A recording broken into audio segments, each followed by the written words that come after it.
Sal Martinez, a former DEA agent who has amazing stories about, things that he's been through, both when he was an agent, a top agent working in Mexico, and then his really road to redemption after a few missteps.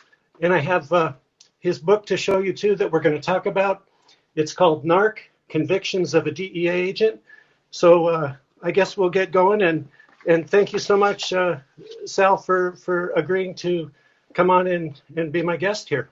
Thanks for having me, Tracy. And again, it's great to talk to you again. I was, before we got on the air, again, it's just been like almost 20 years since you and I were together here in south of San Antonio with really literally at the lowest point of my life. So again, so much has happened since then. And again, I think I'm a different person. So again, I'm looking forward to talking to you. Well, it's good to see you. Yeah, it's on the one hand, it seems like yesterday, but it has been quite a few years ago. And a lot has happened. A lot has happened in your life. And, I read your book, and I've got to say that it's really an amazing book. You write so well, so clearly. You're a great storyteller. I mean, the anecdotes in here about how things really work in Mexico are amazing. And because you're telling the story from the inside, things that you experienced. And I wonder if you could tell me why you decided to write the book. Well, again, I believe there's always three sides to every story, and I never got to tell my side of the story. Back in 1999, when the FBI set me up, and again, I could go on regarding their tactics. I had to serve 6 years in federal prison for something because I spoke out of line. I was living working in the underworld, and there was a lot of things that were going on. And it's not like a tell-all thing about what our government's doing. I can only tell so many things. In fact, the FBI is still trying to come after me for some of the things that I did for God and country last century. Again, the stories that I tell, it's all my own words. I didn't really have any professional editing on it. So there'll be a few typos here and there. And I imagine anybody who's has very good I guess English mechanics are going to see that I broke the book up in many parts. But again, I try to tell some of the stories without boring the reader. I tell some of the stuff that I did as law enforcement officer, as a state trooper, and my 10 years with DEA, and then make the transition into the other extreme in the criminal justice system. So I have to tell my side of the story. And it took me about 2 years to do it. And I finally published it about a year and a half, 2 years ago. That's great. That's great. And I guess maybe we could start just by talking a little bit about what conditions were like for you when you were trying to put people in jail for drug trafficking in Mexico. And gosh, the stories that you tell in your book, you had AK-47 stuck in your face. I mean, near-death experiences. Why did you do it? It seems like you took incredible risks. Believing that I was fighting the good fight for the DEA there in El Paso. I was born and raised in El Paso, and I was supposed to fight the Juarez cartel under Amado Carrillo Fuentes. And there was a couple of Hispanic agents in the El Paso office. We only had 22 agents, and there was 3 of us that were Hispanic, and nobody wanted to cross over. All the drugs that were coming over from El Paso into El Paso were coming through Juarez, and there was no DEA presence, no other U.S. law enforcement presence. It was chaotic down there. So my supervisor said, "Hey, Sal, you and another Hispanic agent you need to go down there and start working with special teams of Mexican federales and establish listening posts and surveillance techniques." And we did a lot of operations under the radar, Tracy. And going over there, I would feel the tension every time I'd cross over there. I'm like, God, man, I'm over here in Mexico. I'm not supposed to be over here. I'm technically assigned to a U.S. post, but I was doing it. I was looking forward to the challenge. I was successful for many years, and I was responsible for tons of drugs that were seized, arrest, and I think again the challenge was there. I was looking forward to making a dent, but again, my objective was to get Amado Carrillo Fuentes, and I didn't get to get him, but again, working over there and dealing with the corruption and literally the K-47s in my face. I describe them in the book. It was the only thing that saved me was divine intervention. Well, back then, just to give viewers a little bit of background in how you and I met, back in the 90s, I was working as bureau chief in Mexico City for the Dallas Morning News. And one of the topics that I covered pretty aggressively was drug trafficking. And I wrote a lot about corruption in Mexico. And so I had the occasion to write about Amado Carrillo Fuentes quite a bit. He was known as El Señor de los Cielos, Lord of the Heavens, or Lord of the Skies, because he pioneered the use of passenger aircraft. He'd rip out the seats and fill it up with coke and bring in those loads of cocaine to Mexico. And he became the most powerful drug trafficker in Mexico. So it's amazing. So that was one of your, his organization was one of your targets. The Juarez cartel was very well structured. He had very loyal people working for him, Tracy. So whenever something would happen, let's say we would seize a load of cocaine or large loads of marijuana or heroin, the ripple effects would be felt across into Juarez. Anybody who had any knowledge of the drugs coming over and that were seized by us, unfortunately, many people were killed. And we would find out eventually through our informants or through the Juarez newspaper that the Diablo de Juarez was just very graphic. I mean, it would show a lot of the mutilated and tortured bodies that were thrown out in the Juarez streets. So Amado had a lot of loyalty. His lieutenants were very well controlling of all the corridor there in Juarez through El Paso. So again, it was very hard to penetrate that organization. I lost a lot of informants. A lot of the Mexican cops that I worked with over there, they were either bribed or they were killed. So a lot of people say, "Hey Sal, why did you write this book about some of the stuff you did and the people you arrested?" And a lot of the people that I arrested or worked with are either dead or still in prison. Wow. So we have a question. Thanks for joining us, Lucia. She is asking, do you think it was more powerful than the cartel of Guadalajara? And then there's another question here. Is the government winning the war against drugs? That's where the cartels. It's hard to measure the power of and the potential of each organization. They all have their own type of methods. The location has a lot to do with it. Guadalajara being further south, Jalisco and those countries, those states are a lot more different from what you have to do along the border. A lot along the border. The hardest part for these drug traffickers is smuggling into the United States. So again, it's hard to measure that. As for the violence, it's chaotic now.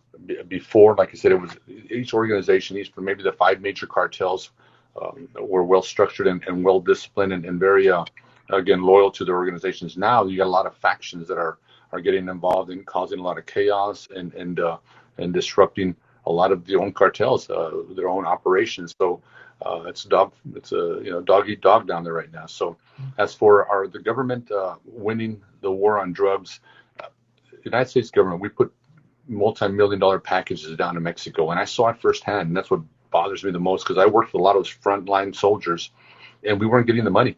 Literally, we would have to get money out of our own local budgets, out of the El Paso office, or when I was working in Monterrey office, we'd have to get money to help out these special teams of Mexican cops with U.S. dollars that were literally, I mean, the money should have been coming from Mexico City, and it never made it down. The people up in the upper echelons kept it, and they did. Well, we never monitored actually see what they did with the money. We never did any balancing of the books for them. So it was very frustrating. So I saw a lot of that. We had to. These people didn't even have bullets, didn't have guns. So when us regarding the war, the government winning the war, we're not doing it. We need other efforts to go on and help Mexico.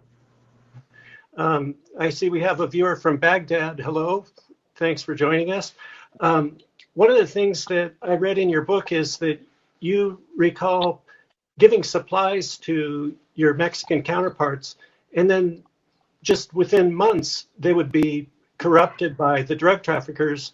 And so it seemed like such a futile effort, and that must have been so tough. The saying is plata o plomo, which means take the bribe or bite a bullet. And these law enforcement officials, they were trying to arrest somebody in Mexico, they have to go on and eventually come in contact with some of the cartel members, and many of them, said for the safety of their own personal safety and their family safety, they ended up taking the bribe. So again, it was frustrating for us because we did a lot of operations, firearms training, investigative techniques. We provide them with equipment. And again, a lot of the stuff was done under the radar, Tracy. So when people ask me, "Hey, Sal, can you show what you did there?" And I said, I don't have any access to any more DEA files or any of those type of operations. And again, a lot of it was under the radar, and I was literally a ghost over there. One thing that I thought was fascinating in your book, it said that you once found a warehouse that was stuffed with at least 10 tons of cocaine. You told Mexican officers about it in Juarez, but then what happened afterward?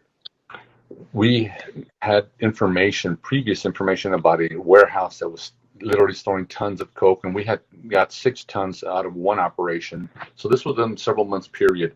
So we kept on getting tips and sources saying, "Hey, there's a warehouse over there by the Zaragoza Bridge, crossing over into El Paso, but this warehouse is owned by a model. 18-wheelers would go in there, load, unload, and then smaller cars would take them, and then different methods of transportation into the United States, into El Paso." So when we found out, we said we finally got to hit this thing with our special team. They were reluctant. It took days for them supposed to get a search warrant. Tracy, we had never used a search warrant when we were down there conducting our operations. When the Mexican cops wanted to break in somebody's house, they would do it. And I was there with them a lot of times. I would wear, they gave me a Mexican federal gear. In fact, I have a vest, like maybe I could show it to you.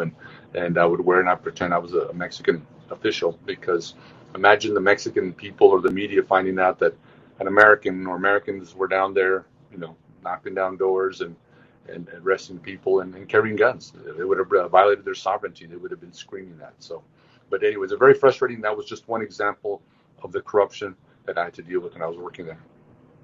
And I read that particular warehouse, when you all finally went in there to check it out, that they had even taken out the panes of glass to avoid leaving behind fingerprints. What a meticulous operation. Extremely meticulous, and that's a model style. He would not leave any indication that his operations were there, and that was the light covers, the doorknobs, everything was removed, and we walked in, and I saw a package of under one of the tables, or I mean not a table, but one of the buildings, and I pulled it out, and it was used. It was a symbol for a herbal company out of Mexico, or an international herbal company. That was one of the labels that were found in a lot of the cocaine packages that were seized in the United States. So yeah, we couldn't get them. Amazing. Here's a question from Kaz 2727. Should marijuana be legalized, or is it best to keep it as a Class 1 drug? I don't like it being a Class 1 drug, first of all. Second, the marijuana thing, it's like anything else, like alcohol and any other type of, I guess, medicinal product out there. People abuse it. If people would just maintain the brain and they're going to smoke at home and not be driving, that'd be great if everybody would do that. But you've got people who say, "Hey, well, I've been smoking all my life. That's my lifestyle and I can handle it." I just don't know about that. It being legal. I know we have the CBDs and there's all these other stores. I mean, you can get it legalized. What it does, though, let's go back. How about let's focus on the punitive measures of marijuana. This is where we can do it. And here locally, I'm a bail bondsman now. I get people out in jail after 15 years of being law enforcement, Tracy. I'm getting people out of jail now. And when some of these local prosecutors are either issuing a citation or they give them a drug program to complete, instead of sending them to jail or prison for marijuana. And I think maybe that might be the route regarding marijuana itself. Here's another question. What was the impact of Kiki Amanita's death inside the DEA?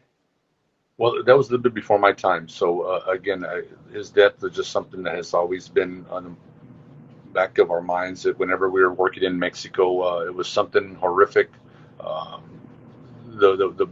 The way it all happened, you got different versions. Again, that was before my time. But again, it's just something that it was type of the danger level that I was dealing with over there, and I really thought about it a lot of times. I said, man, I didn't want to be caught up in something that Kiki had was caught up in down there, and I was there on a daily basis over there in Mexico, even though I was stationed here in the United States.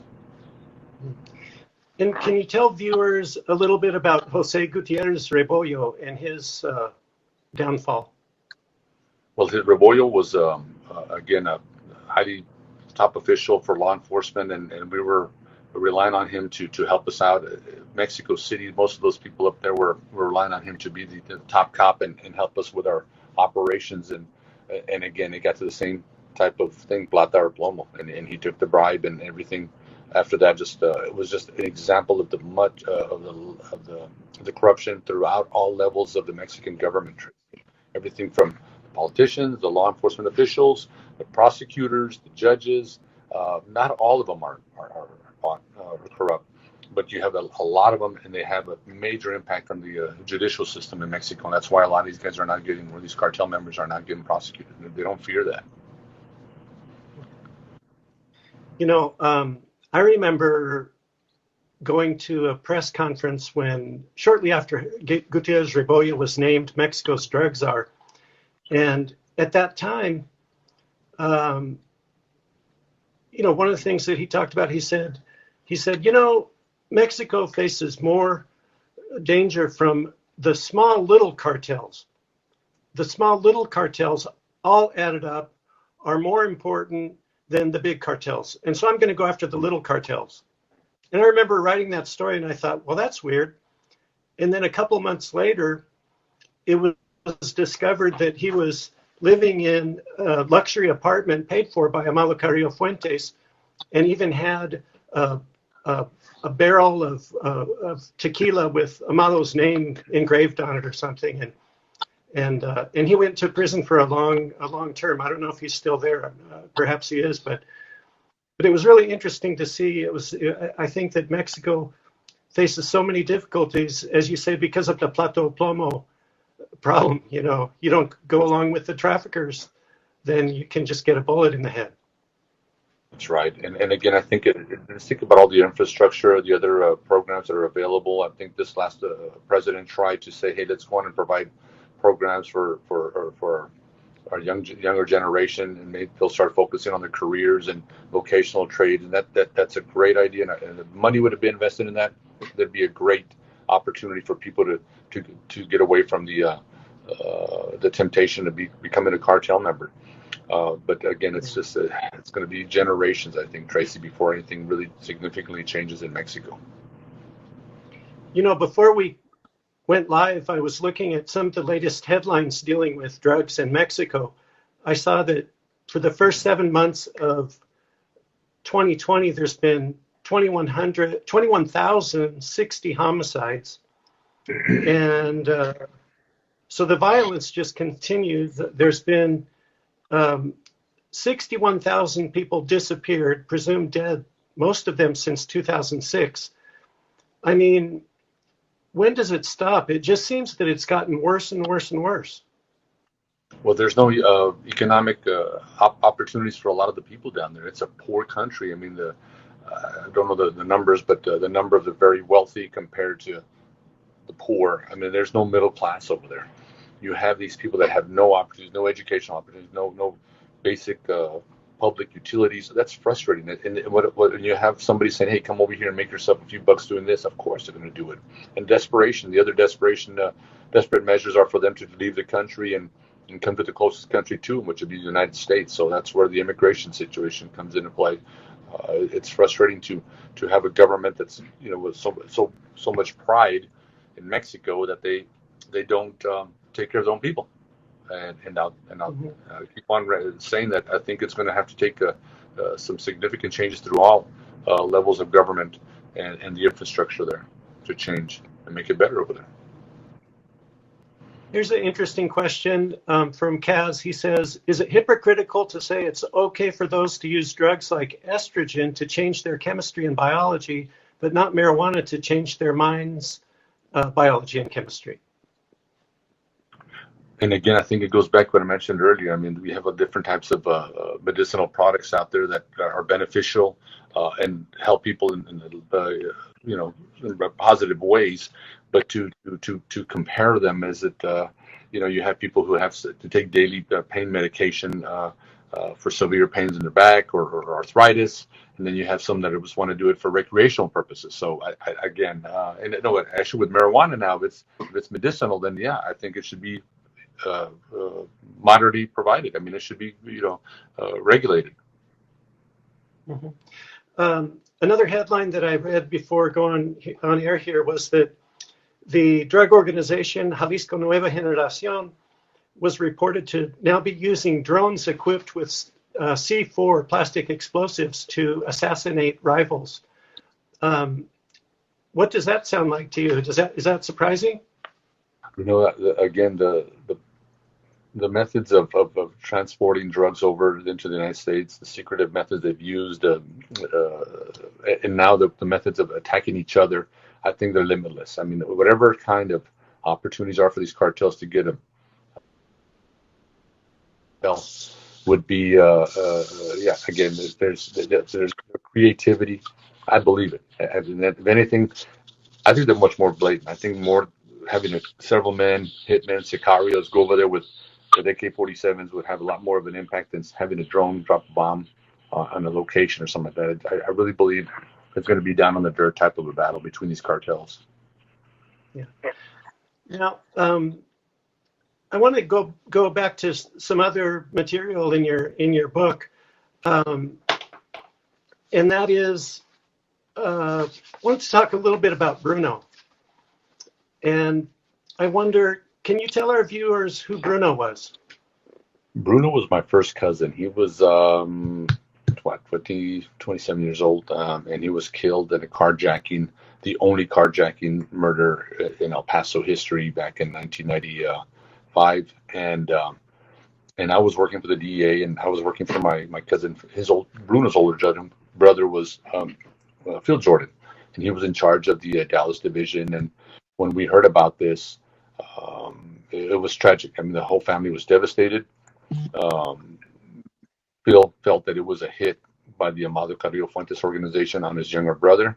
They killed Bruno in a Kmart parking lot over somewhat of a new truck, and it wasn't even his truck. So this still 14-year-old goes up there and pops him twice in the chest and kills him. And later on is found, arrested, and eventually when he was 18, the case was dropped for some technicality because there was a marijuana roach in his jacket and some kind of bullshit technicality. So the Mexican government said, hey, we want our Mexican citizen back. So they let him go to the American prosecutors and then let him go. And he was released into Juarez. And he bragged about it. He said, hey, I was in U.S. custody. I killed this guy. No big deal. So it was frustrating for the family. And that's where I came into what I did. And that's where I was implicated in a murder for hire for this kid. FBI manipulated a lot of the conversation, and they orchestrated some meetings to fulfill the elements of the crime, so they can say that I hired my own informant, a Mexican state judicial cop, to retaliate and kill the kid who killed my cousin. So and then that's where it goes to a different level in my book. Yeah. Now, in the book, that state cop goes by the name El Diablo.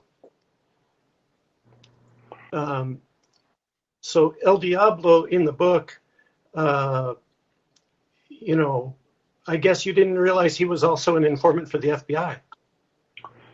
Everybody in that office knew that he was dirty, and in order to fight the drug cartels in Mexico, the dirtier, the better regarding informants. We wanted them to be involved with some of the most nefarious activities in these organizations. And this guy, I liked him. He helped me out with a lot of great intelligence and provided the DA with a lot of information regarding license plates, addresses, phone numbers. We needed all that stuff. I had people from all over the country calling me, hey, Sal, I got a number out there in Guadalajara or in Mexico City or Tampico. And I would get the information for them because of my informant. So my informant, El Diablo, we call him that because he had facial features of the Mexican game part of Loteria. And we would give our informants nicknames, and that was his nickname. So El Diablo was a state Mexican Mexican State Judicial Police Officer, and he was one of the first ones to a lot of the violent acts along the border when Los Zetas were getting established there in Nuevo Laredo. So I was working with him. We had a good relationship. We were working, and he heard about my. One time I opened up about my personal feelings about this kid who's released for killing Bruno, and the son of a gun went to the FBI, and the FBI ate it up. They loved it, and yeah, they set me up. Yeah, that had to have been difficult. And so, whatever happened to the suspect in that case? He went back to Mexico. Is he still around? You talking about El Diablo? No. First, let's the kid Miguel Angel Flores, also known as El Pitufo or Smurf. Right. He was released. He stayed in Juarez. I never kept track after that. Believe me, I really didn't even try to find out what this kid was. El Diablo Right. was the one who painted the picture with the FBI. Said, "Oh yeah, Sal wants him. He wants me to go kill him." And the informant, and El Diablo would call me and say, "Hey, well, I'm ready to complete this contract." And one time I was under the influence and I said too much, so the FBI had my head on a platter, saying, "Oh yeah, this guy wants to hire his own informant to kill Miguel Angel." And Yeah. again, so but I don't know. I don't remember what happened to him. And as for the Diablo, well, he was killed a year after I was sent to prison. A year later, it came back to get him. They found him and his bodyguard shot up in front of a police station in Matamoros, and in the back there was a briefcase with I think $20,000 to $30,000 in cash. And I'm hoping that was the money that the FBI paid him to go on and set me up. Yeah. Yeah, I saw that he died, had $20,000 in $20 bills. Uh, so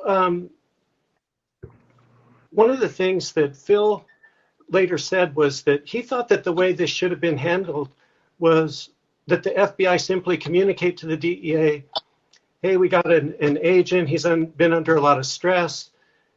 You know, I mean, you got to practically have PTSD working down there, going through near-death experiences, having these AK-47s put in your face. Let's bring him back for counseling." Why do you think that didn't happen, and instead the FBI went for really the jugular in the case? First of all, I said to have an FBI likes to arrest other cops. They like to go after other people. They go after politicians. They like to go after musicians, actors. It's been going on since J. Edgar Hoover set up the organization, and they like to be the dream police of everybody here in the United States. In fact, they just want to control operations in foreign countries, even though they step on toes of the DEA and ATF and other agencies. They like to take credit for and be the number one agency in the world. So they had a DEA agent like myself working, and they felt the second thing they wanted to do was for me to set up Phil Jordan. They wanted me to flip on Phil and say that Phil had something to do with this. Phil's very outspoken. He's not well liked by a lot of the bureaucrats because of his candidness and comments he's made for decades. So they told me after they said, "Hey, flip on Phil, and we'll let the charges go away." I said, "That'd be a rat." Yeah, the FBI again. I think they had their ulterior motives, and I said our acting administrator for the DEA at the time was wanting to get confirmed as the head of the DEA, so he sold me out. I mean, he gave up one of his best agents so he can become the head of the DEA, and he asked Louis Freeh to let him do what he wanted to do. He gave me up. He sold me out. You know, at that time, Phil had gone from being the head of the DEA's office in Dallas to head of the El Paso Intelligence Center, the largest counter-narcotics agency in the world, really. And so he must have really had he had a lot of influence, and so I guess maybe he was a target in that way. You know, I think he came to light too, and they had Hispanic agents for multiple agencies. I think filed a Hispanic lawsuit, and that caused a lot of rift with a lot of the people in Washington saying, "Hey, listen, how can these Hispanics get the right?" Being that they felt that they were being discriminated and they were not being allowed to become supervisors. So Phil was one of the lead agents in that civil lawsuit, and that's what caused a lot of animosity with him.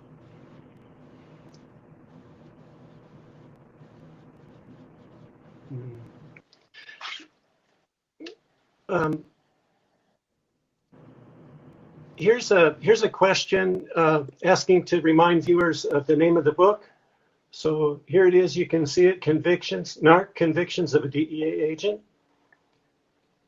And you can just Google it, and it's pretty easy to find. Yeah, I was going to interrupt you. Let me tell you what happened. I gotta tell you something about the title, okay? Okay. So look, I had to change it because the Department of Justice sent me a nasty gram, said, "Hey, you cannot use the letters DEA and you cannot use the badge." You notice, look what I had to change the book cover. So, but they're both on Amazon. So when the Department of Justice sent me the nasty, I see that the badge is. Yeah. Yeah, you can see that you altered the badge. I removed the badge. Isn't that crazy? I put it down with guns and cocaine and some dollar bills and stuff, and then I had to change the title from DEA to Undercover. So that's the only thing that really changed in this when the Department of Justice sent me that nasty gram. Wait, is your copy different than mine? No, it's the same. Everything's the same information. Again, I think just the cover itself. But they're both available. But I think maybe you might want to go with the Undercover Agent title. That's wild. So, so then it turns out that you wound up, as you said, going to prison. I read in your book, you said, "I know I was not totally innocent, but I was not totally guilty of committing the elements of the crime." And then once you got there, a prison official told you wanted someone dead. You're not going to get any special treatment. Didn't you feel like you're going to prison where there's probably people in there that you put in prison? Wasn't it very dangerous, or what went through your mind? So the first night in prison, when I first checked into Ashland, Kentucky, it was very far away. It was a one-way ticket up there to go turn myself in. The first night in prison, I'm thinking, this has got to be a nightmare. Somebody's got to save me. This is somebody in the DEA or government or politician. And I spoke to 2 state senators in front of, I sat at their office and I said, "Hey, listen, I made a mistake. FBI is going to send me away for a long time, but please help me out to send me a location where I want to be with other people that I've arrested." So instead, they sent me to a place up there far away from my family, and I didn't see any of my family members for a year. Then after that, after the GQ magazine article and Charles Bowden's book Down by the River came out, a lot of the inmates received those publications, so I had to get transferred. They put me in a hole. They put me in solitary confinement. Go ahead and show the book there, Tracy, if you want.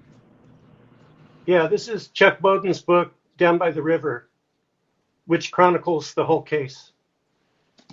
And when that was published, they put me in solitary confinement. So I was alone for 2 months before they sent me even farther away. They sent me to Petersburg, Virginia. I mean, all my family was over here in Texas, and I was so angry that the government continued to punish me like that. So, and I didn't expect special treatment. I just said, "Hey, listen, just let me have a place where I won't be with people that are much more violent." So after the word got out that I was a former DEA agent, I had numerous confrontations in Petersburg. I had to go talk to the black leader over there. The majority of the prison were black men, and I literally feared for my life. I mean, I had to go talk to them and say, "Hey, listen, I'm one of you guys now." I did, and he asked me one of the first questions. I mentioned the book. He goes, "Did you arrest any of my people?" And I said, "No, I mostly messed with the Mexicans down along the border, and it didn't have anything to do with any of your people here on the East Coast." So I spent 3 years there. Then for something along the way happened. They sent me to Big Spring. I was only 4 hours away from my family. And when I was in Big Spring, Texas, literally I was there with 8 people that I had put in prison for decades. and I was hoping they would not recognize me. I didn't. In prison, you have to use a nickname. You don't use your full name, I would just stay away from everybody I could. I was the whole time I was in prison, I was by myself. I didn't confide in anybody. I didn't tell anybody what I did. I avoided everybody, and again, the book I chronicle the way somebody would spend time in prison as a former law enforcement officer. I mean, that was literally the biggest undercover role that I ever had.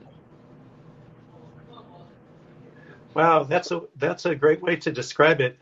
I saw it was interesting that you said most disputes in prison were over TV, telephones, and the microwave, that there was very little humor, and that weird things happened, like one time 4 inmates got sick from eating pigeons.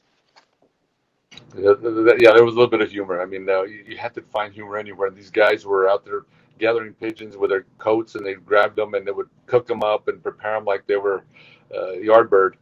So these pigeons had actually been flying over to a nearby paper plant or something, and they were drinking the water that was some kind of sewage or chemically filled sewage water. The birds would fly into the rec yard, and the guys were out there thinking they were making fine cuisine. They got really sick. But yeah, there was very few times that there was humor. A lot of times, Tracy, I never said a word to anybody for a whole day. I mean, I'd get up in the morning, get my coffee. I would go to work, making my 15 to 20 cents an hour. And I try to work in the educational field and education department and in the libraries. And I did a lot of reading.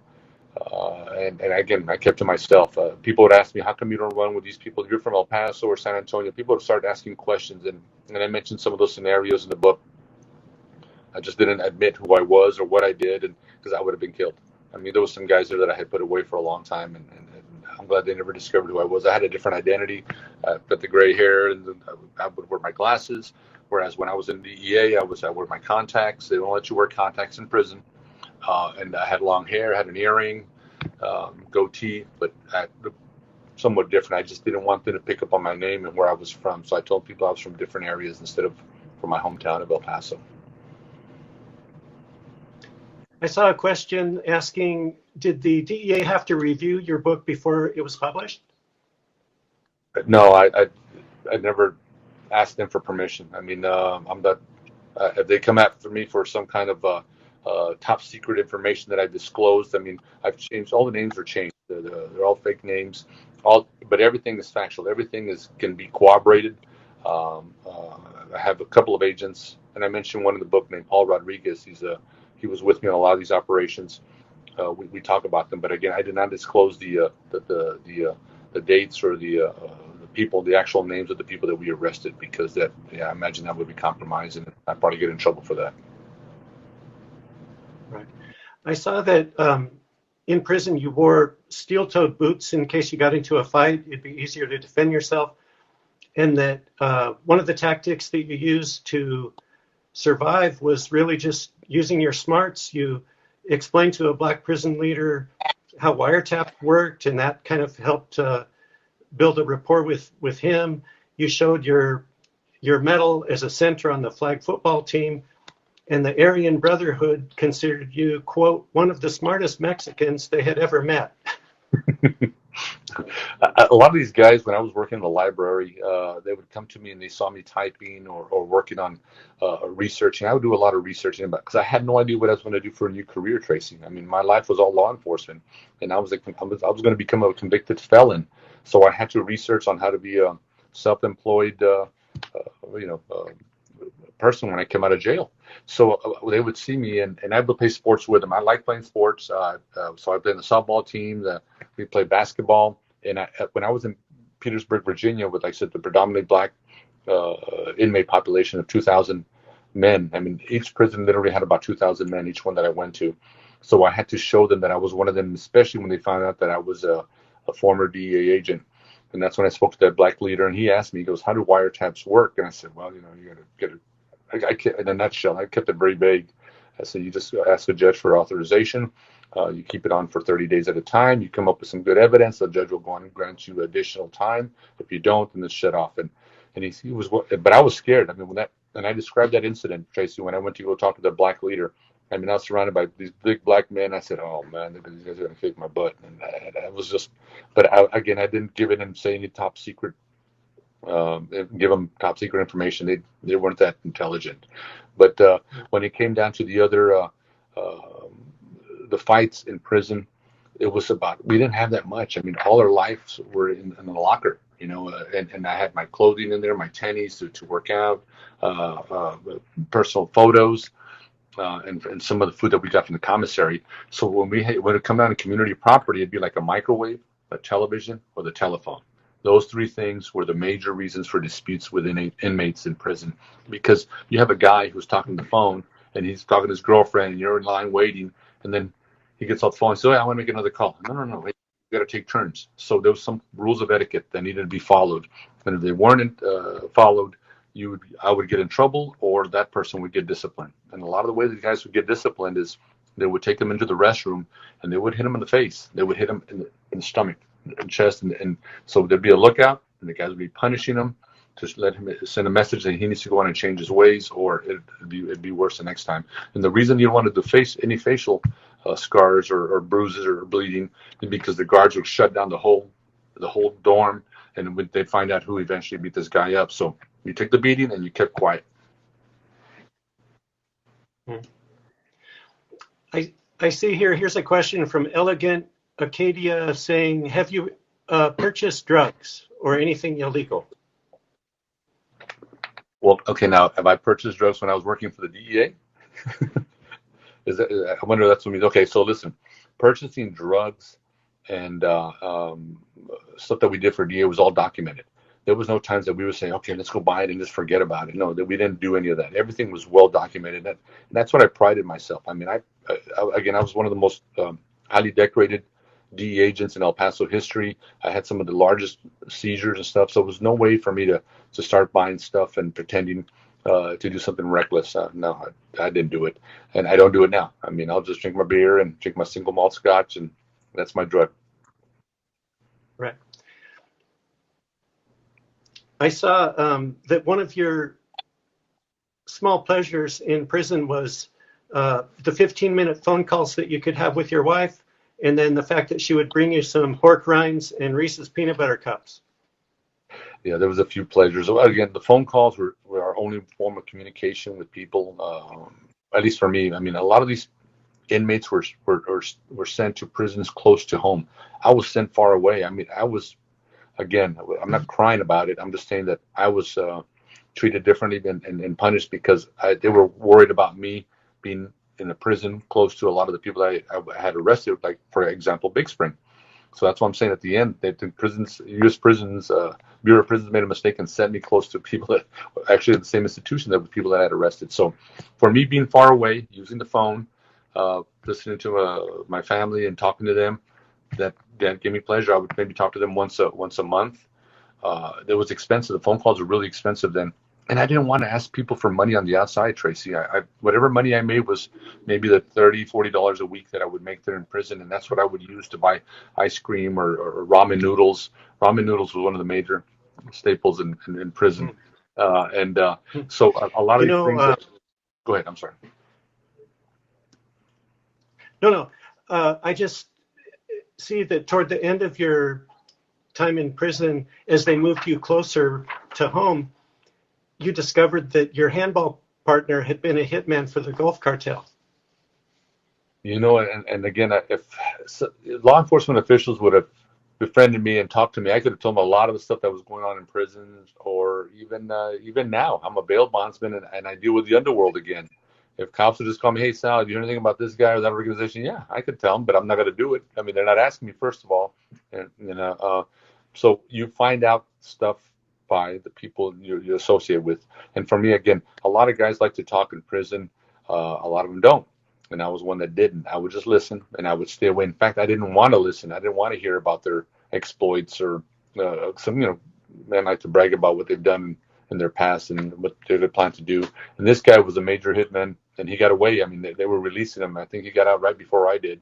I said, man, if only people knew how many other hits this guy had, he'd probably be doing life. Wow, that's wild. So reading the book, one of the comments that struck me was, and this and this is actually from Chuck Bowden's book. He describes the case in quite a bit of detail.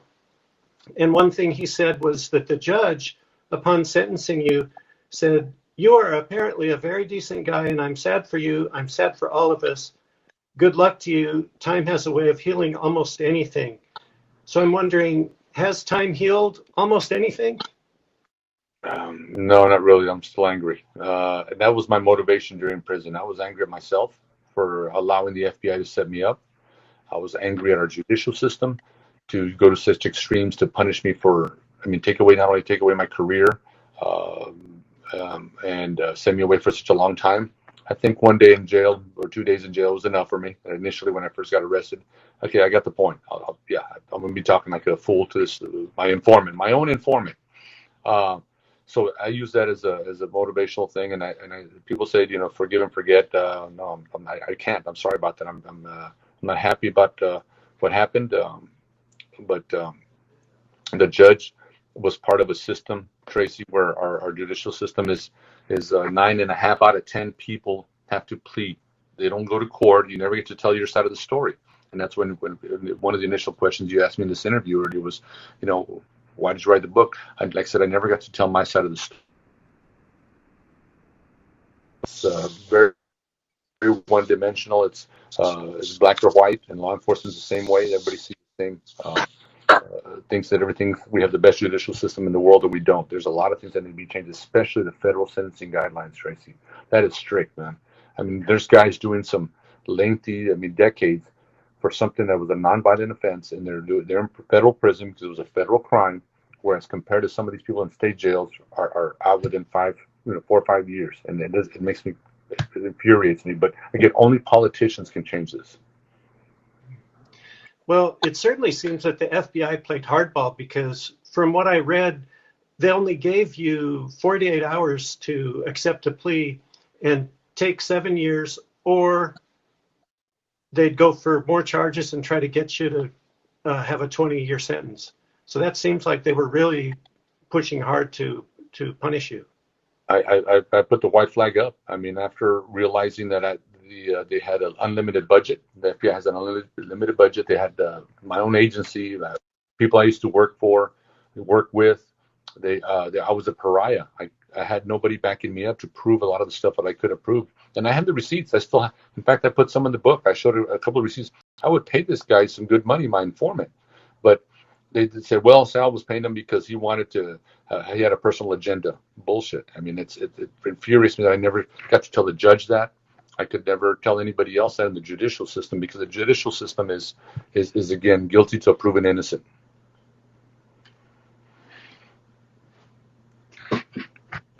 I think I lost you, Tracy. There you are. Okay. My phone conked out for a minute.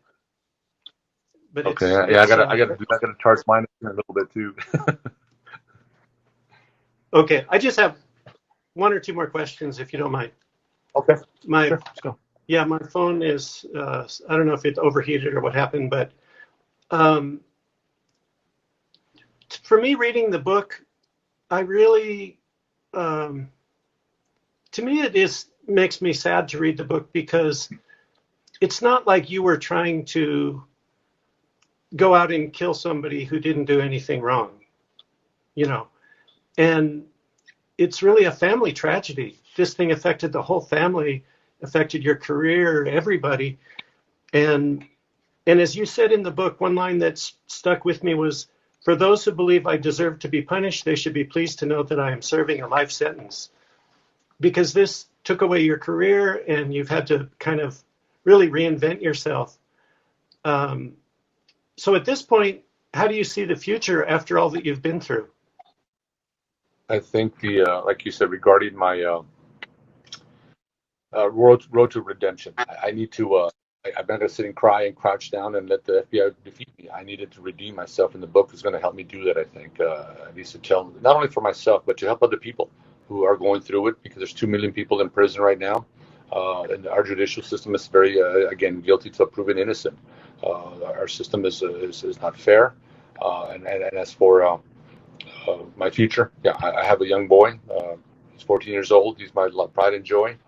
And yeah, I'm going to just continue to move forward. Okay, that sounds great. Well, I asked a lot of questions, but I wonder if there's something else that I didn't ask that you would like to add? Well, when I was arrested, you and I got to hang out and drink a couple of cold ones over here in the metropolis of Floresville. I want to hopefully we can do that again sometime. Okay, now it's better circumstances. Okay, that sounds great. Well, I wish you luck with your book. I think someone should make a movie out of it because it's really an incredible story. And, you've been through a heck of a lot, and I wish you the very best. Can I say one more thing, Tracy, regarding that? There's been a lot of movies and these series that you're watching on Netflix and stuff like that. The guys themselves tell you that maybe a third of it is true. I don't like this fictionalization, this dramatization, like the Our movie Sicario. Come on, audio went all out those, for a all those. second. Oh, I'm sorry. So again, all these movies and that are being made are all definitely Hollywoodish. These. Okay, I'm sorry. You there? Okay, well, I think Okay, we lost. we'll in the. Okay. Can you hear me now? Yeah. I just wanted to wish you the best, Sal. I can't hear you. We have a bad connection, but thank you for everything. God bless you. We'll talk soon. Take care.